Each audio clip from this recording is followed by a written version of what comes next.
So മാൻഡറിൻ്റെ 45th anniversary പ്രമാണിച്ച് അവരുടെ റെസ്റ്റോറൻറ്റുകളിൽ free ആയിട്ട് ബുഫേ ഉണ്ടായിരുന്നു. അത്യാവശ്യം നല്ല തിരക്കുണ്ടായിരുന്നു. ഞങ്ങളൊരു 2 മണിക്കൂറോളം വെയിറ്റ് ചെയ്തിട്ടാണ് ഞങ്ങൾക്ക് അകത്ത് കയറാൻ പറ്റിയത്.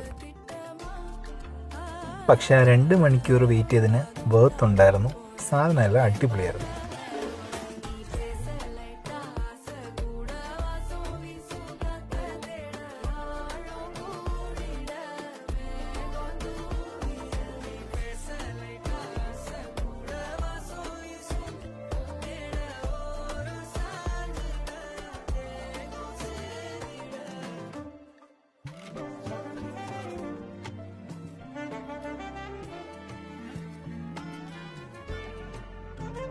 സത്യത്തിൽ ഇത് കഴിഞ്ഞിട്ട് വൈകുന്നേരം കാനഡ ഡേ ആയതുകൊണ്ട് ഫയർ വർക്ക്സൊക്കെ കഴിഞ്ഞിട്ട് വീട്ടിൽ പോകണമെന്നായിരുന്നു ആഗ്രഹം. പക്ഷെ നല്ല ഹെവി ആയിട്ട് കഴിച്ചുകൊണ്ട് എല്ലാവർക്കും ക്ഷീണമായി. അതുകൊണ്ട് ഞങ്ങൾ വിചാരിച്ചു വീട്ടിൽ പോകാം.